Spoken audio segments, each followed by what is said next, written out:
We're casting our lines into the world of paddle fishing, where we'll explore various hotspots across the state and share insider tips and strategies to increase your chances of landing a great catch, along with necessary equipment and safety measures to prepare you for your next paddle fishing adventure on the Florida Insider Fishing Report, which starts now.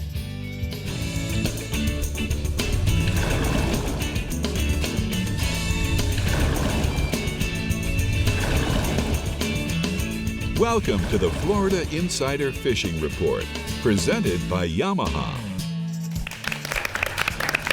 You're watching the Florida Insider Fishing Report, and this week we're taking you fishing via paddle all over the state for your exciting Memorial Day weekend ahead. And Rick, paddle fishing has become increasingly popular, particularly for the ecological footprint, which gives anglers a chance to appreciate our aquatic environment without disturbing it. Boy, that's some big words. That's some big words there, for man. you, right? You got anything to add to that? Yeah, I do. You know, Brie, the cool part about paddle fishing is the expense of no gas. True. You know, it's a very economical way to fish. More importantly, it's a very stealthy side of fishing as well.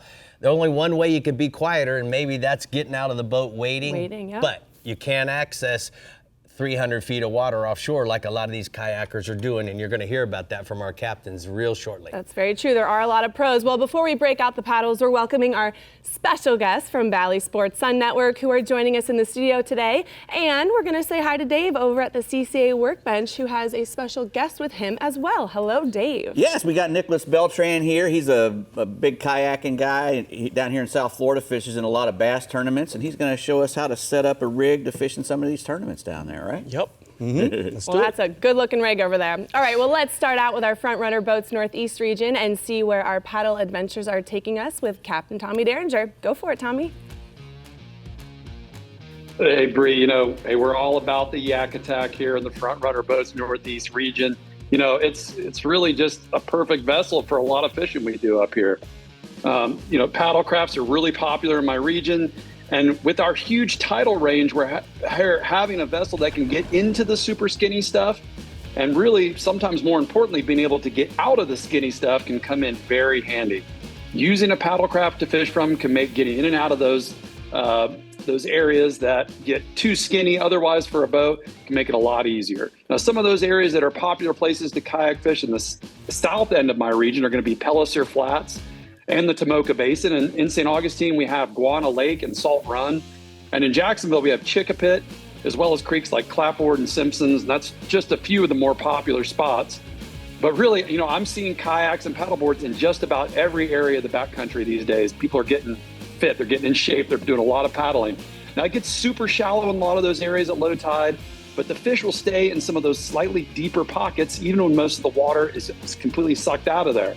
So being able to fish those shallow areas, even on that low tide, that's just one reason so many people are taking to kayaking and or paddleboarding. Now, another benefit of being in a kayak around here is the access you get to flooded grass areas during our late summer and early flood tides.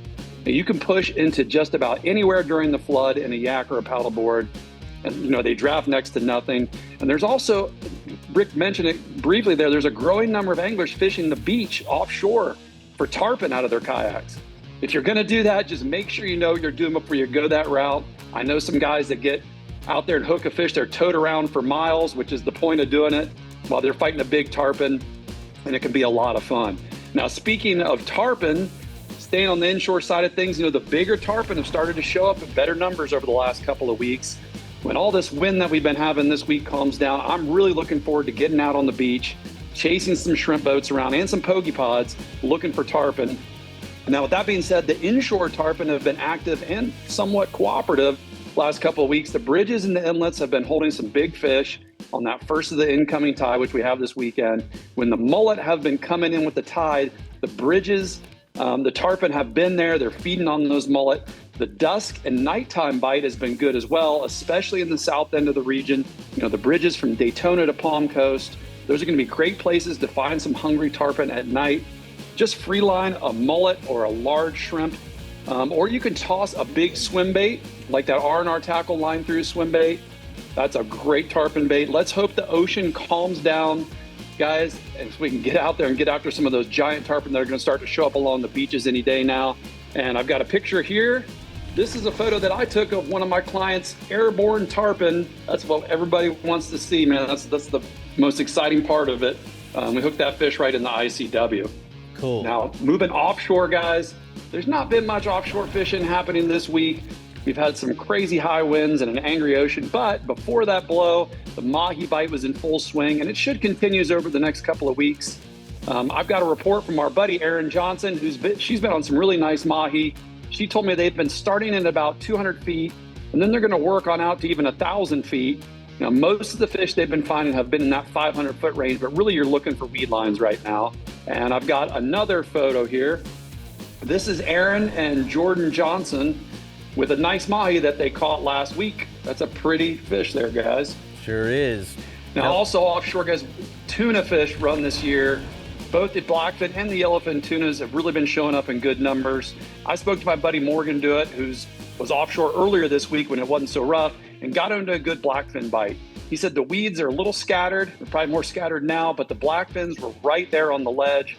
Along with the weeds and the birds, keep an eye out for flyers. Those flying fish definitely can mean some tuna in the area, especially when you're over some structure. And I also spoke to our buddy Captain Gibby, who's been chasing some yellowfins on the other side of the stream over the last couple of weeks.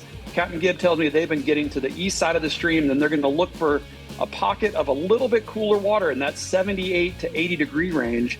Now, that water is usually surrounded by warmer, like 82 to 83 degree temperatures. Find that cooler water in combo with using your radar to find birds. That's been a great recipe for finding some yellowfins. And guys, I know when there's love when there's some yellowfins around, because that means my buddies will give me some sushi, some stuff to make some sushi. And I got one last picture here. Morgan Dewitt sent me this picture of himself along with his brother Thompson and his wife Jessica. The nice little blackfin they got there east of St. Augustine. All right, Tommy, thank you so much. Great report this week. Thanks for starting us out on week number 9, but it is time for the strike zone hotspots from the Northeast region. He says inshore, the tarpon at the bridges at night, free line at large mullet or shrimp under the shadow lines. And then offshore, mahis, tunas, sailfish on the west side of the stream and yellowfins on the east side, Brie. Tommy likes that sushi too. Yeah, so man. good. All right, and now down to another very popular paddle in place in the Yanmar ASB Keys region with Captain Sarah Stanzik. Sarah, tell us what we're catching this Memorial Day weekend. Hey everyone, here from the Yanmar ASB Keys region. It is looking like a gorgeous weekend coming up, like slick, calm weather. We're talking like 5 knots of wind or less. So anyone who's going to be here to paddle is going to have the perfect conditions. We love those low winds for paddling around. We are a huge paddle region. If you ask me, we're one of the best locations for paddle fishing in Florida, if not the world. I see people paddle fishing every day here. I drive over the bridges and around town, and you can't not see someone fishing from some kind of a kayak or a paddleboard. Like, people do it all the time. So I myself have a paddleboard that I use, and I go around on the flats, and you've seen me with like pictures of lobster and stuff off my paddleboard, so I enjoy doing that. I definitely go on the boat more, but paddleboarding is fun for fishing. On those flats, easily, like right here in Alamorada, you can catch bonefish, bonnethead sharks, little jacks and snappers, and any of those fish are a pretty easy target if you have some live shrimp.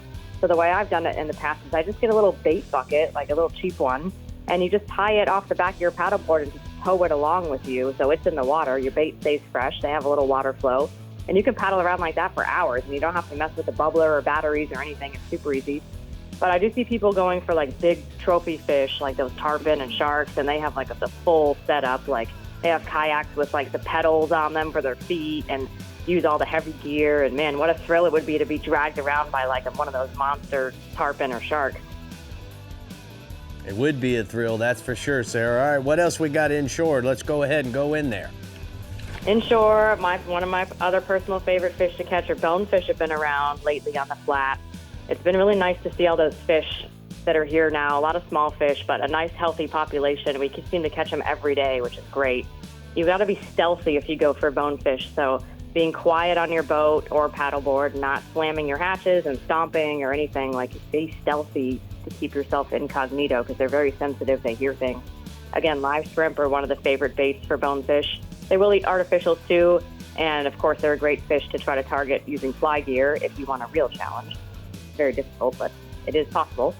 They aren't huge fish in general. About 3 to 5 pounds is the average size fish we catch here in the Keys.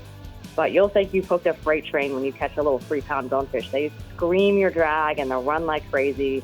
I love bonefish. They're one of my most favorite fish to target and catch. Here's a picture of my friend Captain Ron with a bonefish he caught, and that night they caught 7, so that was a good evening. That is a good evening. All right, let's go offshore. Moving offshore, I'm going to talk about grouper still. I mean, we're into our 4th week of open grouper season, so still kind of early. There still seems to be some dumb ones around because I've seen them being caught the past couple weeks. We'll catch them well into the summer months coming up, but it definitely seems to be easier the first couple weeks, first month when the season opens. So grouper will eat live bait like a pinfish, grunts, ballyhoo, cigar minnows, or if you're on the reef, you control like a diving plug for them, and that's just a fun way to catch them that's not live bait. So the diving plugs are fun. When we do use live bait, we fish for grouper on the bottom because they're on structure like rocks or reef or wreck. So we use an 8 to 16 ounce sinker with like 15 feet of 80-pound leader and a 9/0 circle hook. So check out this photo and look at the size of that black grouper. It weighed in at 64.7 pounds. Like, wow. Huge. That's amazing. That was is caught a with real Captain one. Tony Young here in Alamorada. Wait for the best part, though. I said it was caught. It was actually speared. They spearfished that grouper. It was huge. That seems to be the vibe in this photo. He's very proud. He was. That guy, look at the smile on his face. Love it. That was like the best day of his life. All right, well, let's Epic grouper. let's talk about your husband's favorite. What about the swordfish? Swordfish, yep, that's Nick's favorite. Offshore, the swordfish bite's been good. Again, the weather has a lot to do with this. We're in a really nice stretch of calm weather pattern. The past week it's been nice, and the next 10 days it's looking beautiful, like really calm. So people are willing, to make the trek 25 to 40 miles offshore to target the swordfish. The best water depth for catching them is anywhere between 15 and 1,800 feet deep. And that is like minimum. You're going to be 25 miles offshore to hit like 1,500 feet off the Keys here. So further than that, it gets a little bit deeper towards 1,800 or, even 2,000, and you're about 40 miles offshore. So there's no phone service out there. Like, you're by yourself in the middle of the ocean. Like, take your satellite phone. It's fun. For bait, we'll use a whole squid or like a mahi, a bonito belly strip, and we'll drop it all the way to the bottom. Make long drifts, waiting for the bite. It takes a little technique. You got to learn how to drift your boat correctly. And I tell people who are starting to swordfish, just try it and practice, and practice makes perfect. You got to figure out how to drive your boat and drift your bait. You might not catch a fish the first time, but always go out and try again and talk to people, get tips. But don't give up because it is tricky. And here's a nice swordfish caught aboard the water damaged charter boat. Nice. All right, well, thank you for all the pictures and a great report this week. We're going to go ahead and take a look at the shallow sport boats, hot spots from the Florida Keys. Sarah says inshore, good number of bonefish around on all the inshore flats lately. Look for the fish waking or swimming in groups, or even maybe a single. You want to make sure you cast ahead of them, guys, and then hopefully that bonefish is going to swim into your bait and potentially find it. Offshore, dolphin are showing up better every day. Head offshore and look for the weed lines and the birds diving on the bait or the debris, and have your live bait ready to cast. All right, well, we've got a bunch of Keys tournaments coming up, so let's go ahead and take a look. All right. First up is the Lower Keys Chamber of Commerce Dolphin Tournament in Little Torch Key. Get registered now to be amongst the first 50 boats who are eligible to win $20,000 for the largest dolphin over 50 pounds. Next, we have the Skipper's Dolphin Tournament that features over $50,000 in cash prizes, including a $20,000 prize for the first place team with the highest combined weight of 3 mahi-mahi. Then is the Don Hawley Invitational Tarpon Fly Tournament, where top anglers and their guides fly fish for tarpon for 5 days in Islamorada to benefit the Guides Trust Foundation. And last, we have the Ladies Dolphin Tournament in Tavernier, welcoming female angler teams to fish for the highest aggregate weight of 3 dolphin, fishing to win cash prizes for the first through third place teams, plus largest fish. For more information on Keys tournaments, visit flakeys.com. All right, the StarTron Central West region is coming up next, but first, Dave has a special guest talking all things paddle with him at the CCA workbench for Academy Sports and Outdoors rigs and techniques. Set up over there, Dave. Yep, he's going to tell us all about how to rig this kayak up, aren't you? Yes, I am. Hey, we're going to Dave's go got- through all what you need on this kayak when you're out there in the tournament. So. Got all the questions. We'll be back.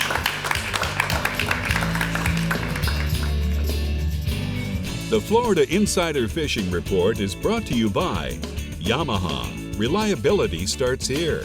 Fenwick. Feel everything. Sirius XM Marine. Weather. Fish mapping. Entertainment. Penn. Let the battle begin. Casa Vieja Lodge. 5-star angling in beautiful Guatemala. Shallow Sport. Legendary performance. And Daiquiri Deck. Food, drinks, friends.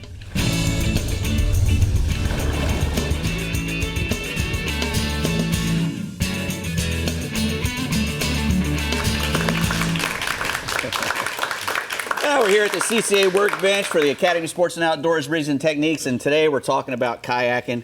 And Yes, sir. Because I don't know much about kayaking, we got Nicholas Beltran here, my buddy I'll from do South my Florida. best to help you out there, Dave. Yeah, he fishes in a lot of tournaments down here for bass and stuff. Yes, and I he's actually won one recently. Recently, Lake Okeechobee, North Lake End. Okeechobee. So Oh, yeah. beat out a bunch of fellas, so he knows what he's doing. So what are we going to start with here?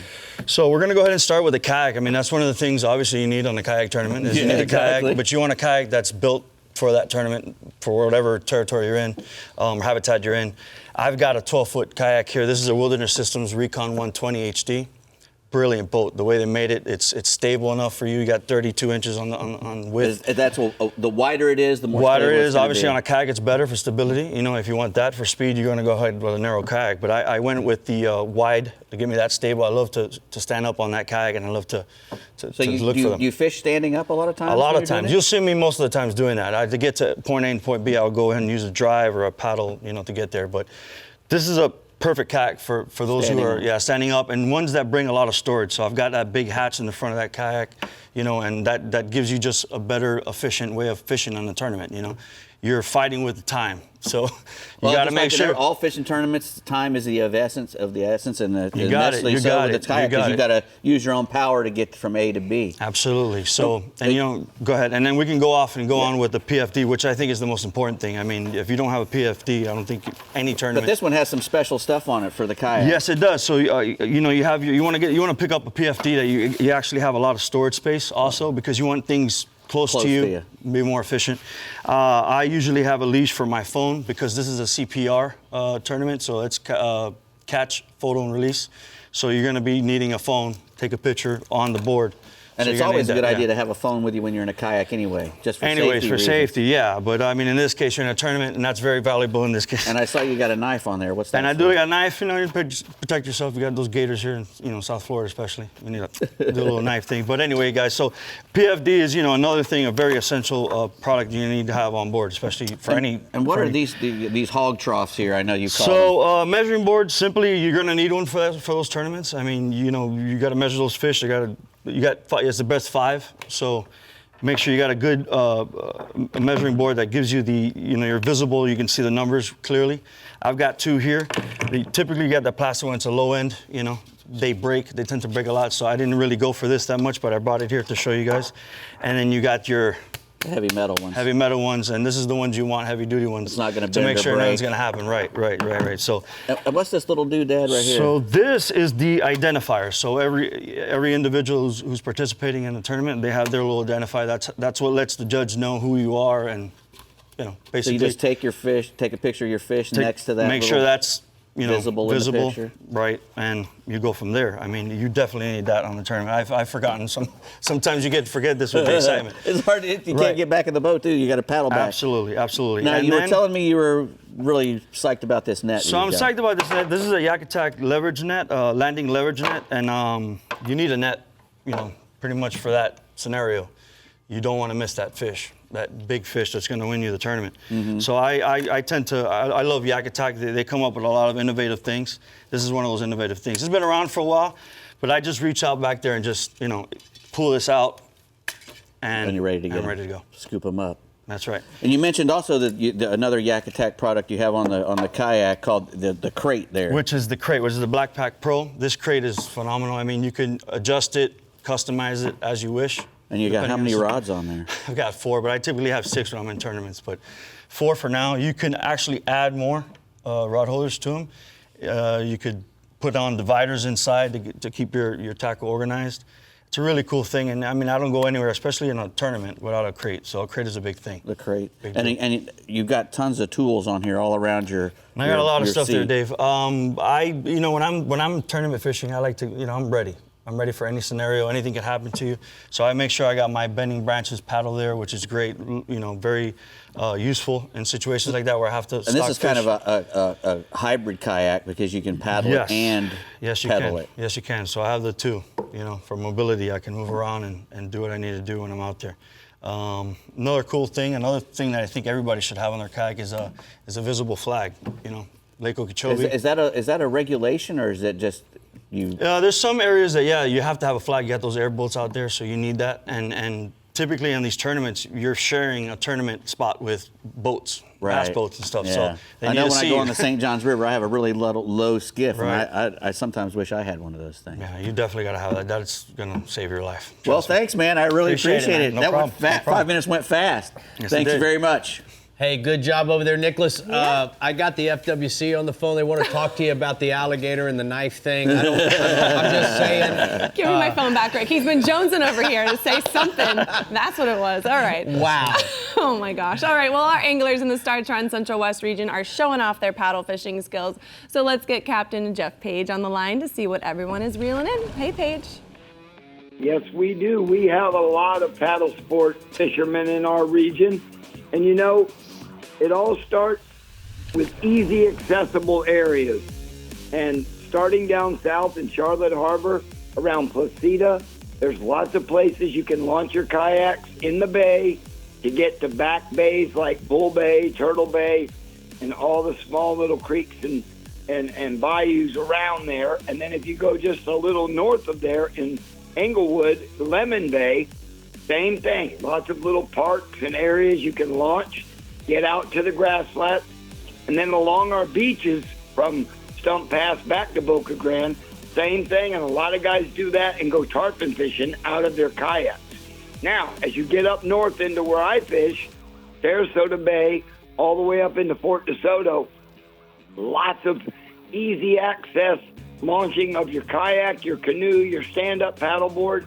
And one of your leading paddle sport dealers in our region, you know it well, Rick, is Economy Tackle Dolphin Paddle Sports. And what they provide there are a couple booklets for Sarasota and Manatee County that not only show you areas to fish, but accessible launches. And it really does help because sometimes you're driving around, you can't even find where to launch it. Now, once you're underway, I like to wear wade booties while I'm in a kayak because I like to get out and wade a lot.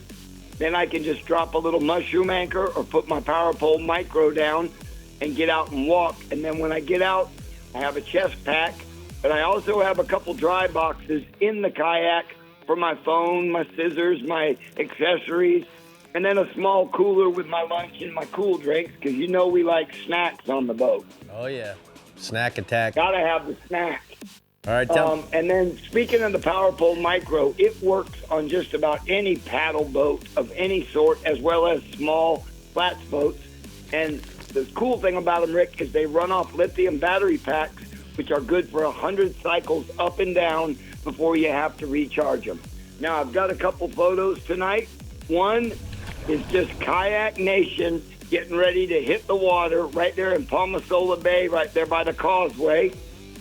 And the other one is of a young kayak master, Jesse Redfish Wright. He works up at Vets Fishing Center in Largo, and he's won a lot of kayak tournaments out of his Hobie Pro 14, I believe it is. And that's a nice shot of him with a really nice snook. All right, tell me about the tarpon. Yep, tarpon fishing. I know you've heard this tale, Rick, but when the royal Ponciana trees start to bloom, tarpon fishing is going off, and the last I checked, they were in full bloom, and the tarpon fishing is too. Guys are catching them in the morning early on crabs, freelining, sneaking up on schools that are just floating or hardly even moving, and then as the day goes on and the fish start pushing south down the beach, they're working them with thread fins as well as pinfish, free-lined and cork, And it really is a matter of getting that right angle before you make your cast. Don't just chunk it over top of them or in the middle of them. Get ahead of the fish, make the angle, just like you would do with your fly fishing, Rick. I've seen you do it, and it's all about that angle. You know, the other thing is at night, the guys have been doing real well around the bridges, New Pass, Longboat Pass, and also on the Anna Maria Rod and Reel Pier. I've got a really cool paddle tarpon picture tonight of Kayak Master. Wow. You and I have fished against him in redfish tournaments. That's Tony Lai. And he usually fishes with Kent Hickman in the redfish tournament, but he's a really good paddle sport fisherman, and that's a cool shot. That's picture perfect right there for a kayak. Sure is. All right, tell us about the offshore, bub. Offshore permit, good reports on the permit. And the neat thing, Rick, guys have been tarpon fishing early in the morning, you know, right along the beach, and then taking their crabs that they have left over and sliding out about 1 mile to 7 miles, and they've been catching really nice permit, no problem. It's been flat calm, almost too calm, if you know what I mean. It's just been no wind until that sea breeze kicks up, and the outgoing tides have been flushing lots of crabs out, so the permits are staged up on the artificial reefs from Englewood all the way up to St. Pete. Billy Alstrom's been doing real good on that pattern, catching the tarpon in the morning, and then midday permit, Captain Jason Stock as well. And my photo tonight is of one of Stacy Capt's oldest clients. That's Big Vinny, with a big old permit he got with Stacy Capt of Tight Lines Fishing. And my last species tonight, 15 seconds, snapper, Paige. Randy Tao. He loves that yellowtail, and they've really been cooperating in my region, which isn't a year-round thing. But right now, they've been in as close as 70 feet of water. Guys are chumming them up good with the chum bags, and then using small shrimp or small pieces of shrimp even on light leader, small hook like a 1-0 or a 2-0 Trocor circle hook. Light 20-pound leader, been getting the job done. And my last photo is again a Big Vinny. After they caught the tarpon, they slid out and caught some permit. And after they caught the permit, they just went out a little deeper and fished another reef and got that nice yellowtail. All right, thank you so much, Paige. We're going to go ahead and check out the daiquiri deck hotspots from the Central West region. Tarpon fishing remains hot along the beaches in the entire region. Throw a free line crab that laid up fish early in the morning, and then thread fins and pinfish as the sun gets brighter as the poon starts tracking south down the beach. And then offshore, the permit bite is on fire. It's as good as the tarpon fishing. Lots of permits holding on the reefs and structure in 30 to 70 feet of water. Free line pass crabs are going to be your best bet.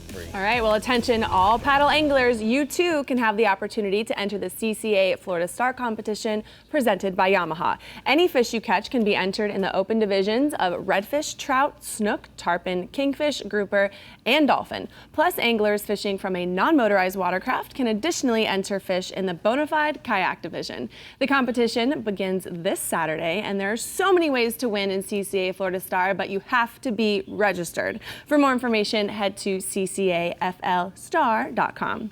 All right, we're checking in with our Real Legends Central East and Sea Sucker Panhandle regions next. Plus, we're catching up with our friend from Valley Sports Sun, so keep on paddling, and we'll be right back on the Florida Insider Fishing Report.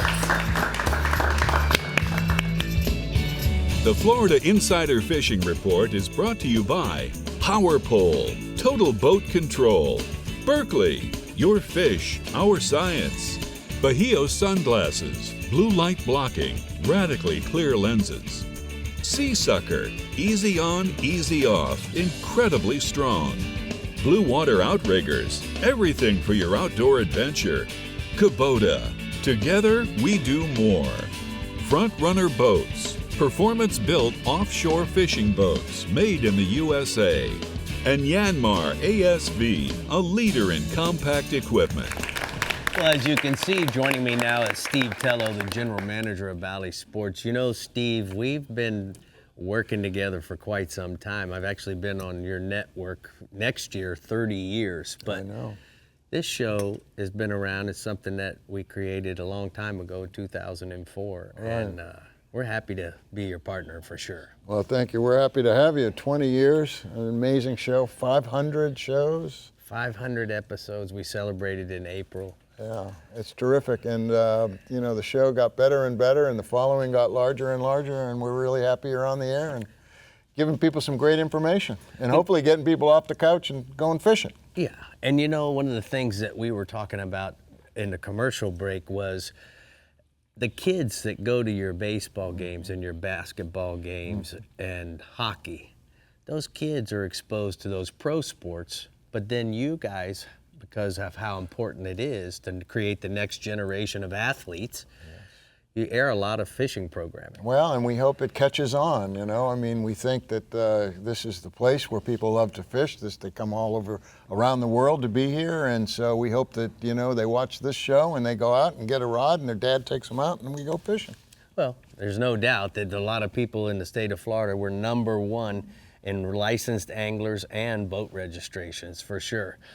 So we got any big news, any new news? Can we say, we got any secrets that we can share with our viewers? Well, we're really happy. We represent 6 pro teams. Right. And your show, and which is a pro team here. And we've had a great season. The teams are playing well, you know. There are playoffs going on right now. So this is a really good time for us. And we're just happy that our fans are engaged with us. And so hopefully they stay tuned and they watch the Insider Fishing Report. Well, thank you. What's this? So you're I don't know. hiding behind me So the staff put together a little something for you, and oh my goodness! And just to say thank you, and they all came in and gave it a little signature and said something hopefully nice about you.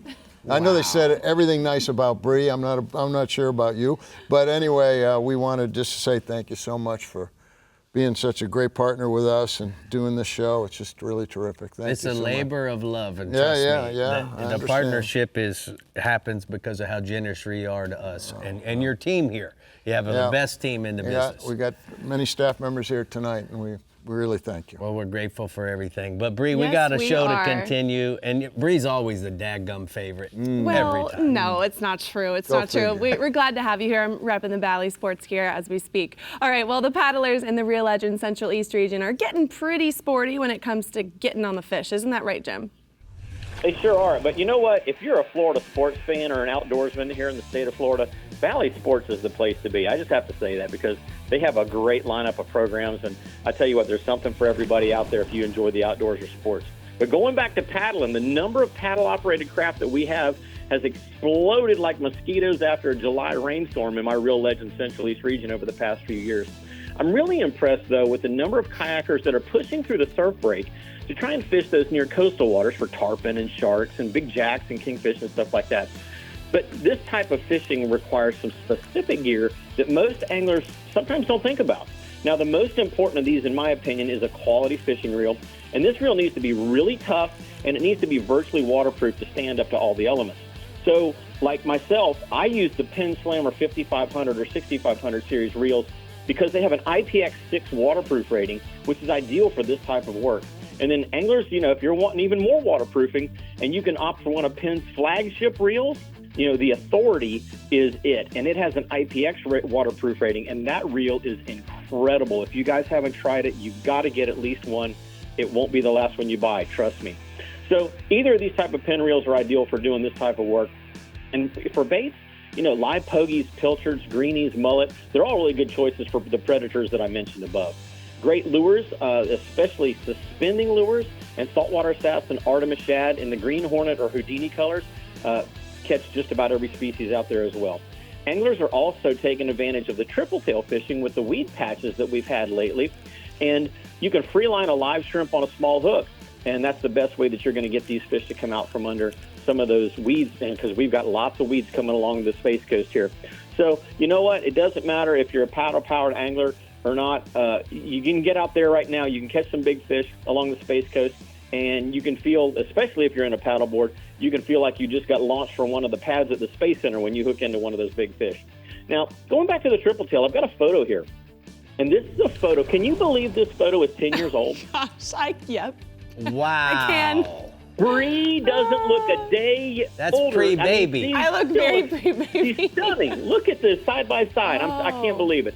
But Jim, that was our first trip together. The reason that I really did is because, Brie, how did you catch that fish? We sightcasted to it with the shrimp, didn't we? On some weeds. Yeah. Exactly what anglers can go out and do right now. Yeah. So 10 years my ago. Look at second my memory. species is grouper, and the results from the past weekend, the crews that headed offshore, they had really, really good time out there catching some grouper. The gags right now are coming in from 150 to 250 feet of water in my region, and live baits like blue runners, grunts, and pogies are your best option. Now, make sure that you crank as hard as you can as soon as you feel that bite, because there's a lot of sharks out there, and they have been absolutely out of control, eating everything that you're pulling up off the reef. So get it up and get it up fast. Our average grouper is running about 10 to 20 pounds, but I've seen some fish up into the almost pushing 40 pounds this past week. Now, swinging inshore, lots of stuff going on inshore. We talked about speckled trout last week. It's still a fantastic bite, especially in the south part of my region. Anglers are casting large live baits and getting these big gator-sized trout around mangrove-covered shorelines, docks, and the mouths of the Sebastian River all the way down to the Wabasso Bridge. Also, from Campbell's Pocket northward up to around the Honest John's Canal system and even to Snag Harbor. And a lot of these fish are running 20 to 25 inches, but there's even some bigger ones out there. And I've got one that Mike Samson sent me a picture of that he was down in that area the other day. That's a pretty nice sized trout for an average trout for the day. All right, Jim, we got to go. We're out of time, but we'll get to snook next week. We're going to go ahead and take a look at the Rodan Marine System hotspots inshore. Sandbars and Spoil Islands from Sebastian and Vero are holding large snook and gator-sized trout, free line, live mullet, pilchards, or croakers for some big bites. And then offshore, dolphin, blackfin tunas, wahoos are holding near the rips and temperature breaks and weed lines in 150 to 200 foot depths. Troll-skirted ballyhoos or live pogies near these features. That trip down memory lane. Yeah, man. Man hey, takes looking time. Good, Mama. Oh, Way to go. thanks. Keep it up. Thanks. Let's see what kind of species our paddle anglers are catching in the Sea Sucker Panhandle region with Captain Pat Deneen. Pat, you ever been on one of them paddle things? I've been on a paddle board and a kayak, but I prefer the boards, I tell you. Good to hear it. Paddle fishing is really popular in the Sea Sucker Panhandle region, both in the bays and along the Gulf shores. Specific species targeted range from trout and redfish in the bays to snappers, amberjacks, tarpon, and others in the Gulf. But really, everything from pinfish to pelagics have been caught off paddlecraft in our region.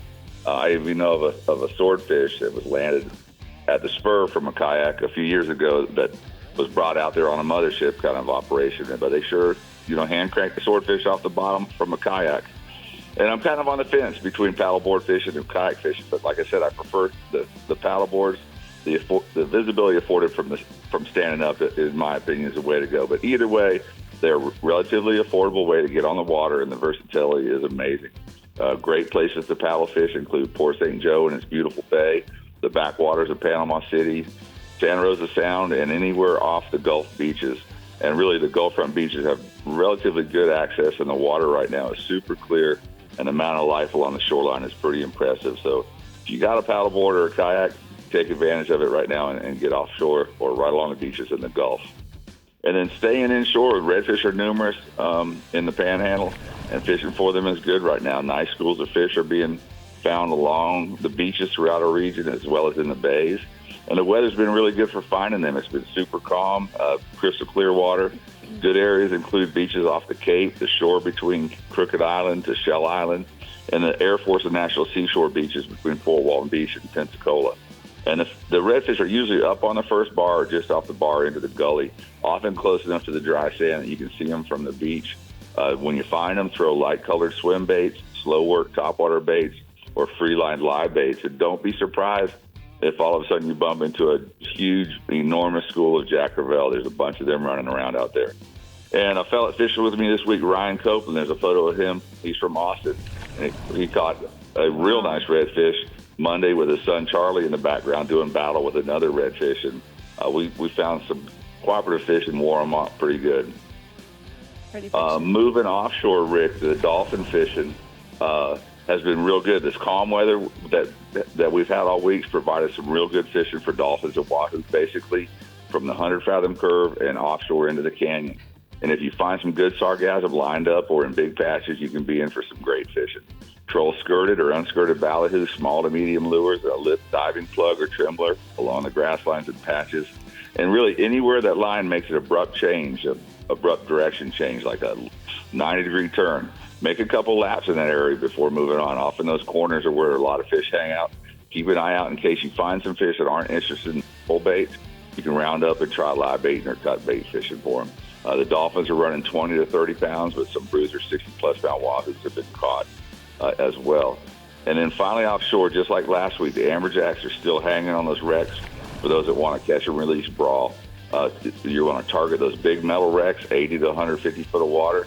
And I know some of this nearshore stuff off Destin and Fort Walton Beach have plenty of legal-sized jacks on it, if the season had been open, but there's some good 20 to 25 pounders for sure.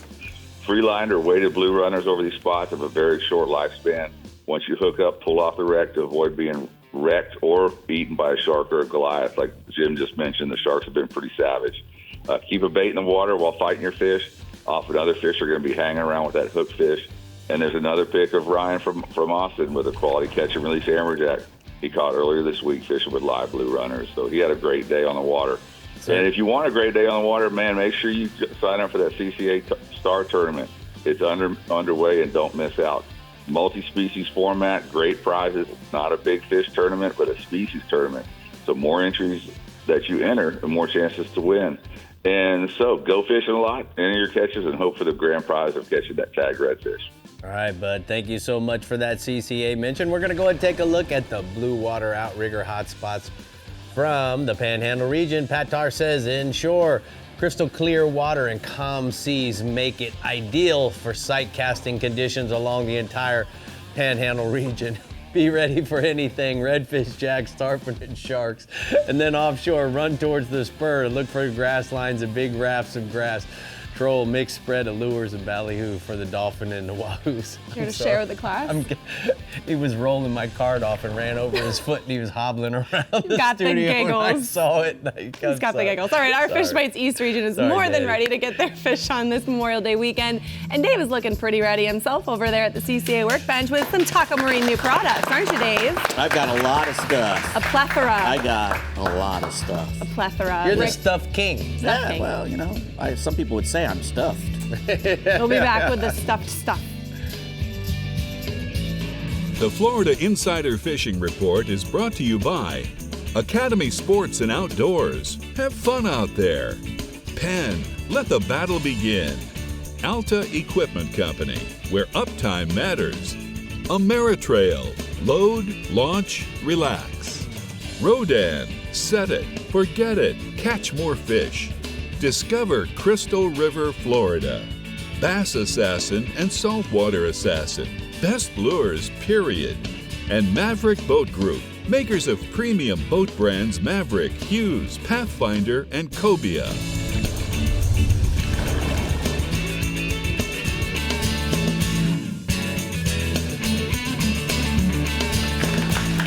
Well, we're here at the CCA workbench, and it's time to troll the edge with Taco Marine's new products. Yes, sir. And Dave, we got some StarTron, we got all kinds of cool stuff. Yeah, the folks over at StarTron, they came up with this easy way to make sure that when your motor starts up, when you go to start your motor up, it starts right up. And what they've done is they've made 3 different products here, and the start, run, and the store. And we're going to start today with the start. The green one there, and it's easy to remember, green for spring, and it's the Ring Clean.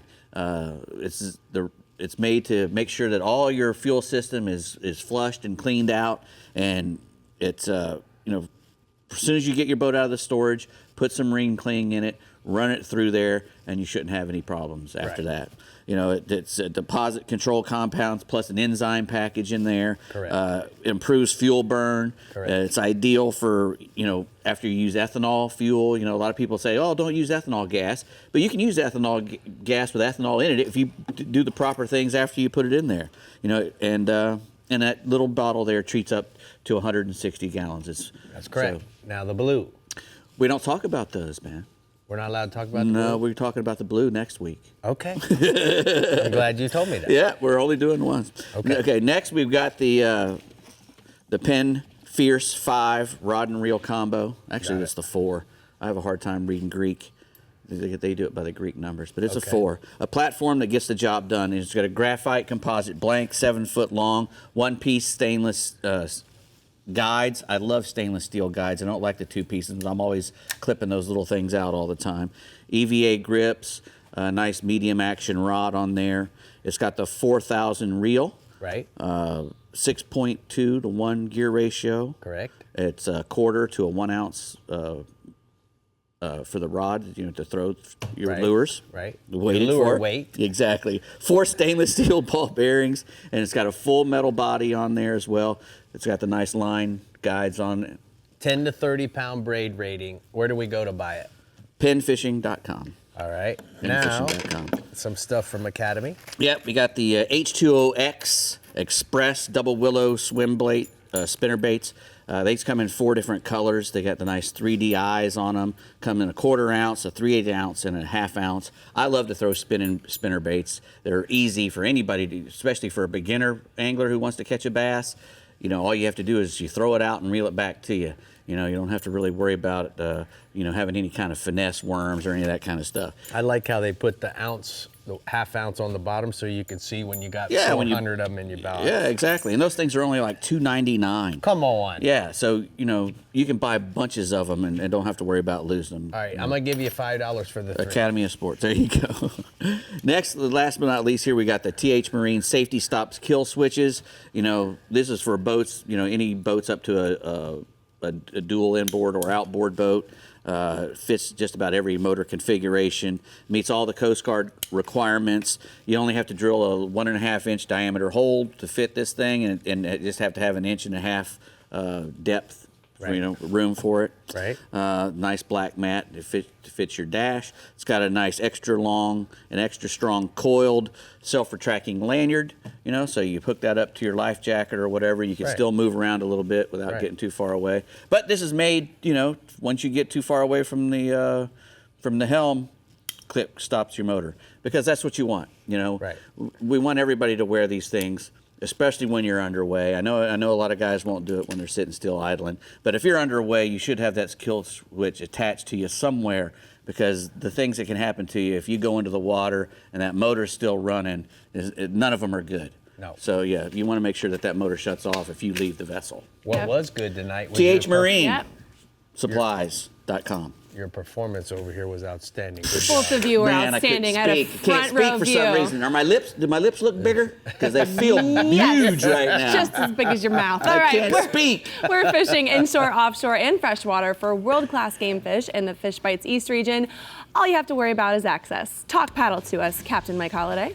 Yeah, that's kind of the key is access. Paddle fishing allows you to access a lot of areas that aren't available to shorebound anglers, while at the same time it kind of presents a low profile so you can get a lot closer to the fish.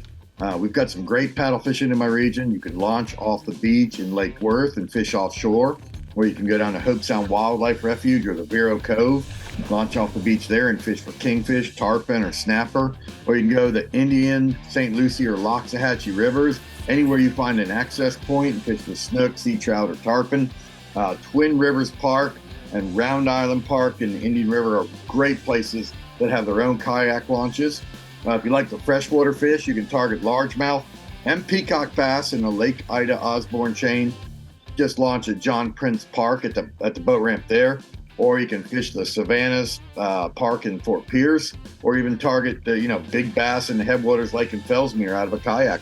There's a wealth of parks in my region that cater to kayaks, canoes, and paddleboards, and even have special launches for them set aside. If you look around, you'll be able to find those ones pretty quickly. I got a great paddle photo that Alexis Daly sent me. She got that nice snook off her paddleboard fishing the shoreline out of Fort Pierce. That fish came on an Artemis shad.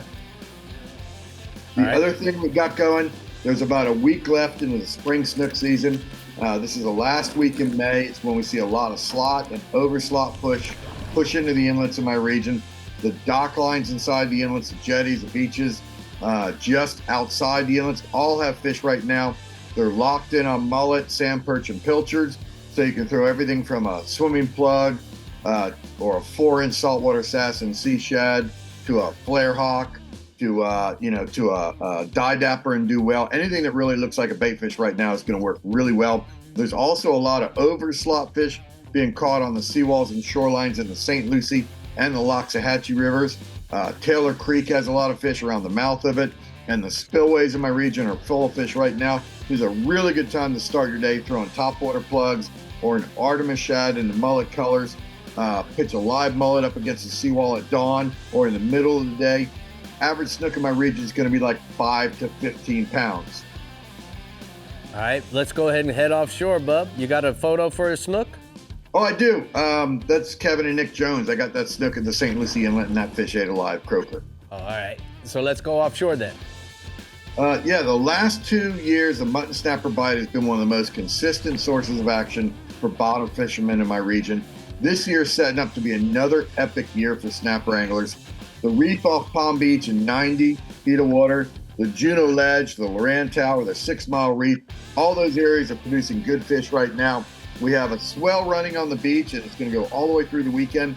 That stirs up the bottom around the reef and it makes the fish a lot more aggressive to find their food. So they get a lot more aggressive. They kind of slack up a little bit. You can anchor up and chum or drift, it doesn't matter. Live pilchard or sardine on a 30 to 50 foot, 60 pound fluorocarbon leader and 7/0 circle hook. Average mutton snapper in the region is going to be 6 to 12 pounds. I got a great photo that Captain Chris Britton in Port St. Lucie sent me. That mutton snapper fell for a dead mullet on the bottom of the 6 Mile Reef. Now the other thing, it's really weird, man. It's off 1 week, on 1 week, off 1 week, on 1 week. It's a hot bite this week. The sailfish bite has been really good. In the last couple of days, there were 3 boats that had over 6 fish. The best action has been in 110 to 160 feet of water off Hope Sound.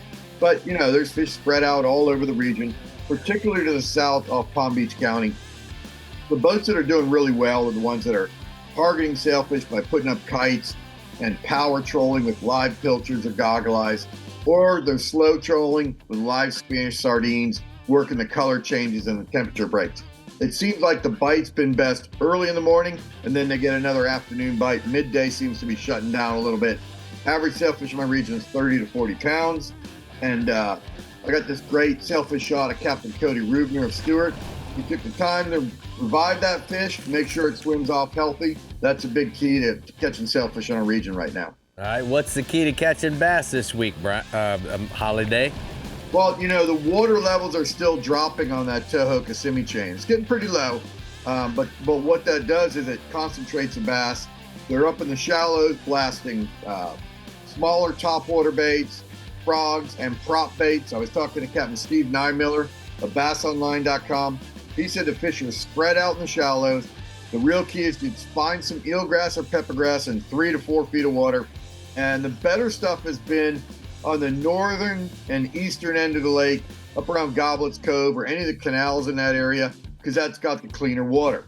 In the middle of the day, the shiner bite's been really red hot around the eelgrass beds and around the submerged hydrilla. Wherever there's kind of hard bottom, that's where those shell beds seem to be, is around that eelgrass. There's also, that's also a good place to throw a blacken with a blue tail or a June bug with a blue tail, Bass Assassin RSB worm with just a little bit of weight on it, like an 1/8 of an ounce of weight. Reel it through the grass, pausing it in the holes in the grass. Right now, it's a 30 to 40 fish morning on Toho and Kissimmee. Not a lot of giant fish, but a lot of 2 to 4 pound fish. So action's good. Not big numbers, but not so many big fish. Mike, thank you. Great report this week. We're going to go and take a look at the T&H Marine hotspots from the East region. Mike says that we're going to go inshore. We're going to see small pods of migrating poons off Peck's Lake at dawn using purple and black flies, live crabs, or thread fins to catch them. And then offshore, kingfish, cobias, mutton snappers on the Loran Tower ledge. Use live or dead sardines, Spanish sardines, and thread fins, or maybe even a grut plug on the bait. All right, well, let's show our support for Florida's fisheries with a Conserve Florida's Fisheries license plate. For just $25, proceeds for the redfish tag support protecting and enhancing Florida's saltwater marine resources, habitat restoration, water quality, and coastal environmental education. Get this beautiful edition at your local DMV or visit redfishtag.com. You know, Brie, the other thing is that even though we're talking about all the different things that CCA does, don't forget that this weekend starts the CCA Star Tournament, where you can be eligible to win over $500,000 cash and prizes, kids scholarships, You got to be in it to win it, though, guys. Yep, got to get registered. All right, the action never ends in the Casa Vieja Southwest and Dynapack Southeast regions, where we're casting to next, so stay hooked. But before we go, do you see that QR code on your screen? I do. Make sure you scan it right now to get exclusive access to our live audience sign up, like our kids show coming up, and all of our social media channels. Plus, we'll be uploading new videos on our YouTube page, Captain Rick Murphy, that you will not want to miss. So scan away and subscribe. We'll be right back.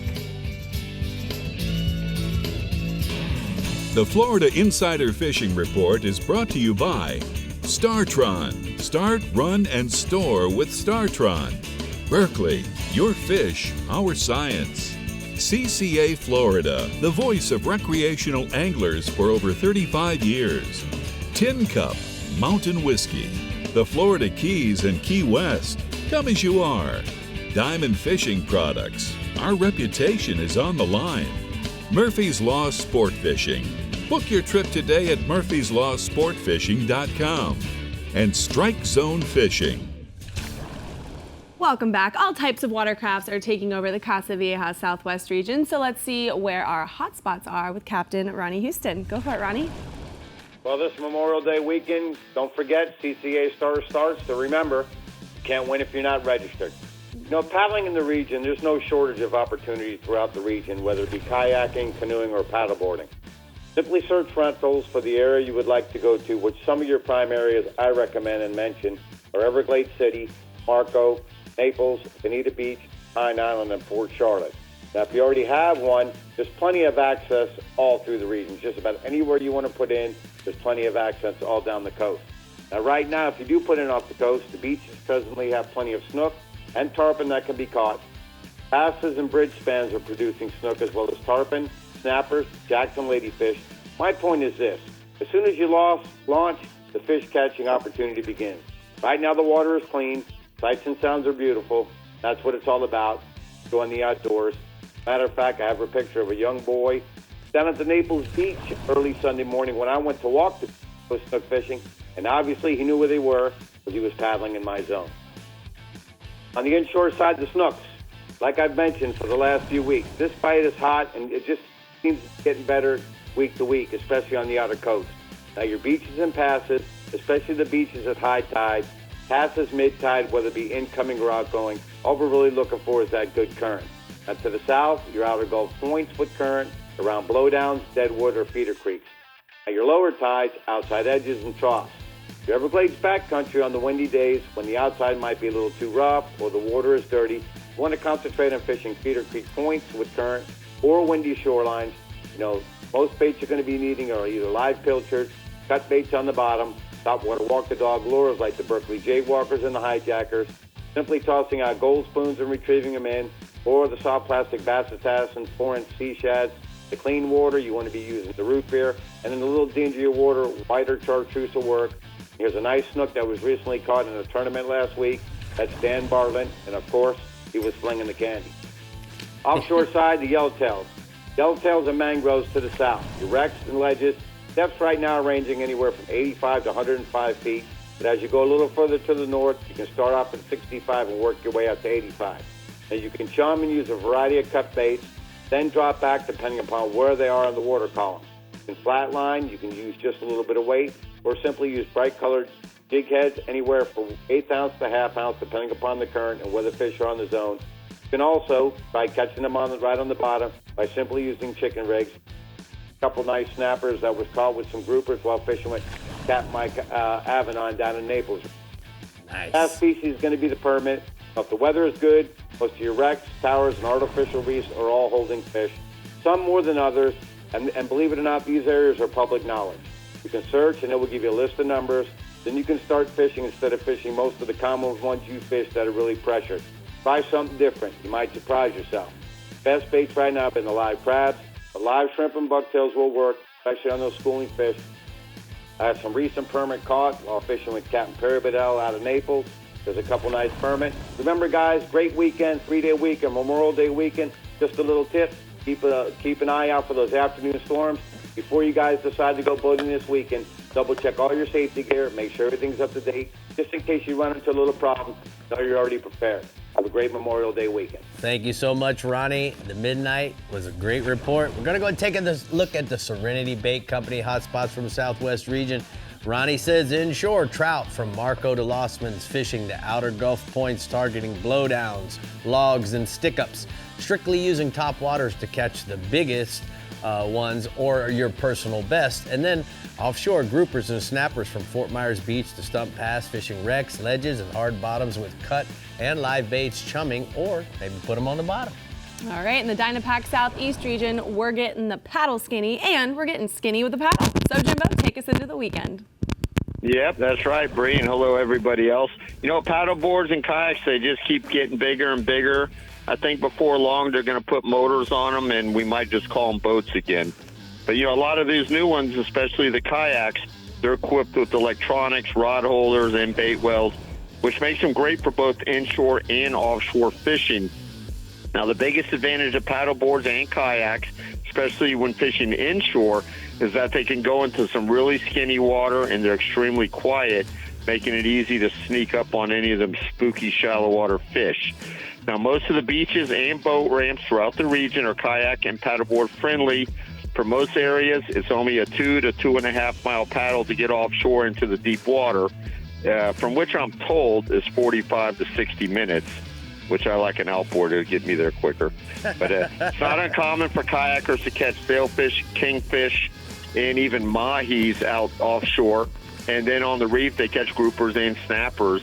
And kayaks and paddleboards are also a great way to explore the Everglades and fish the urban lake and canal system for largemouth and peacock bass.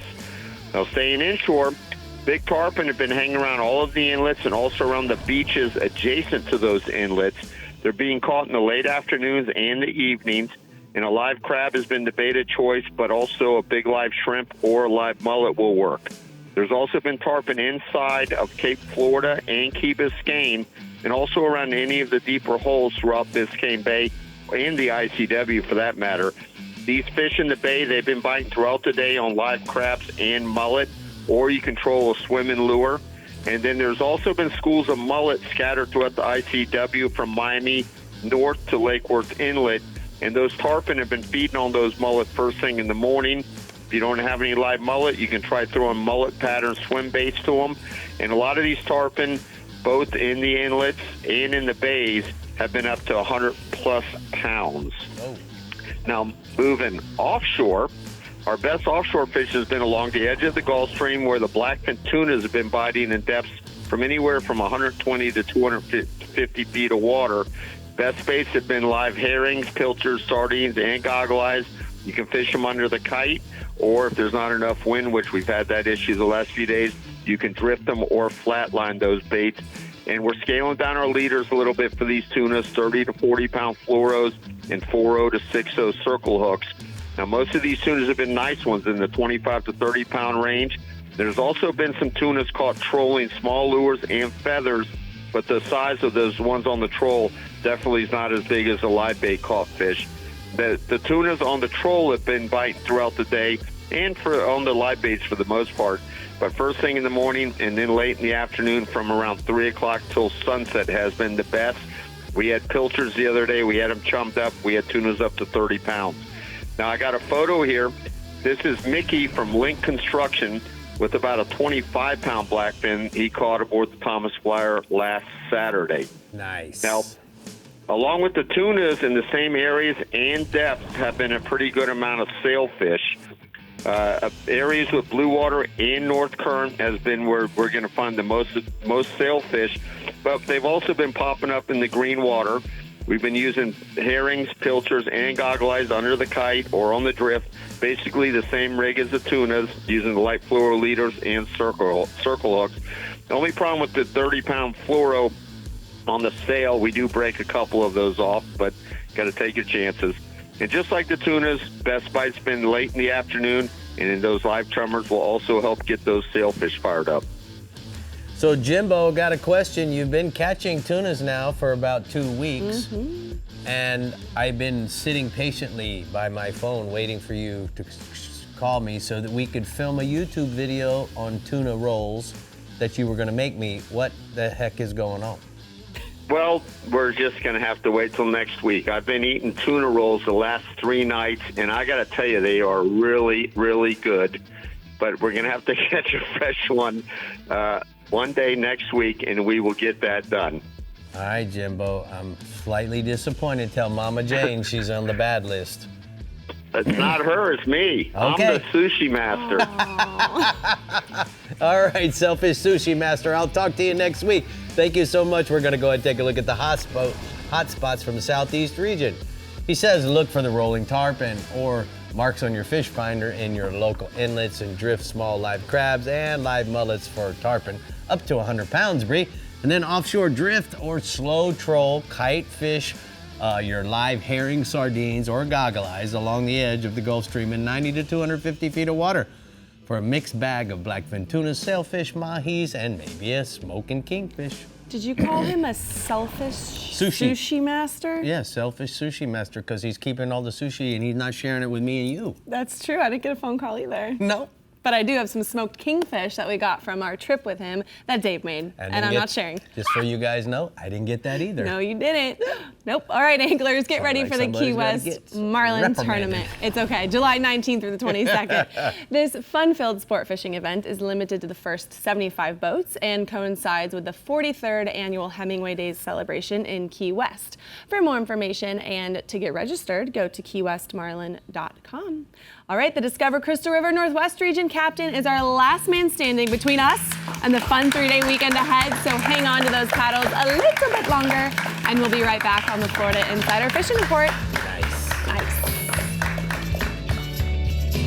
The Florida Insider Fishing Report is brought to you by Yamaha. Reliability starts here. Fenwick. Feel everything. Island Lures. Tournament Tackle. The IGFA. Every fish, every water, every angler since 1939. Sportsman's Adventures with Captain Rick Murphy. Fishing for adventure. Real Legends. Available at bellsflorida.com. Dynapack. Your partner on the road. And Taco Marine. Troll the edge.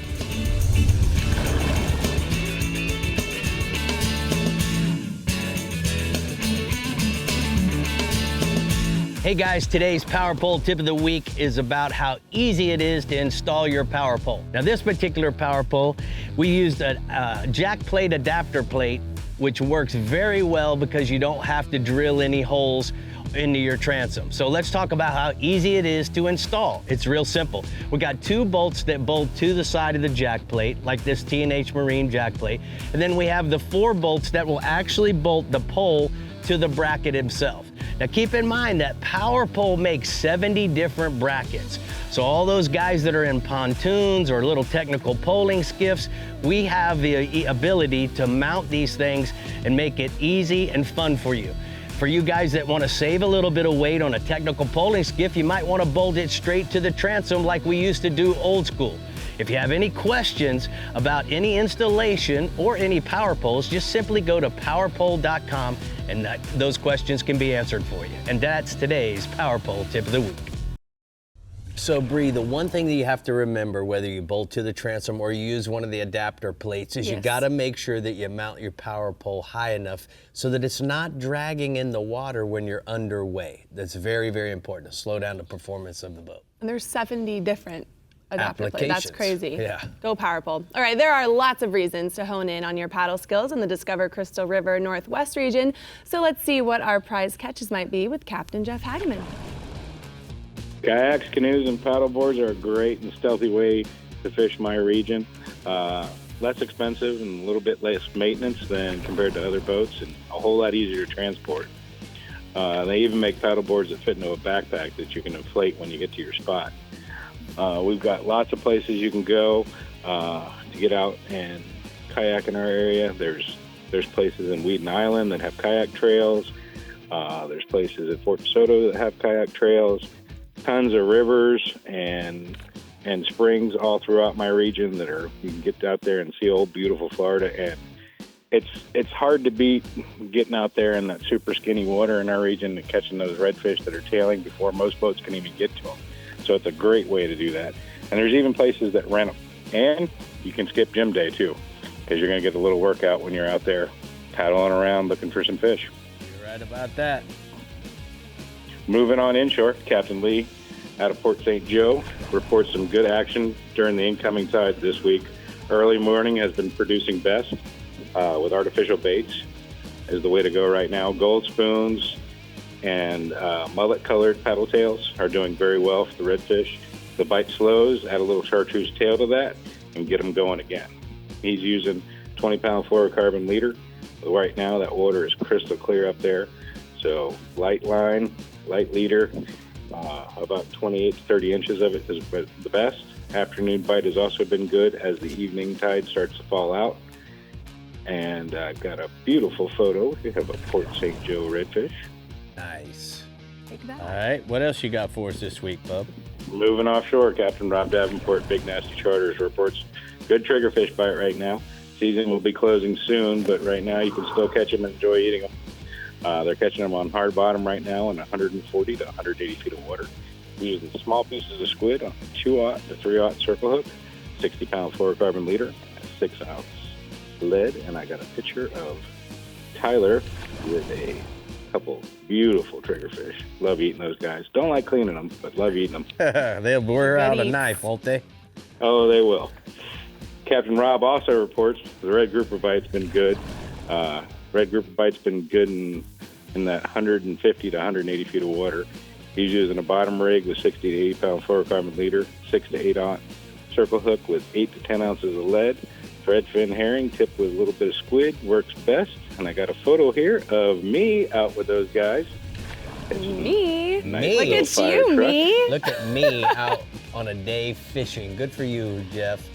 So I got some questions for you, Big Hag. You know, you and I, one of our favorite fish certainly is the tarpon.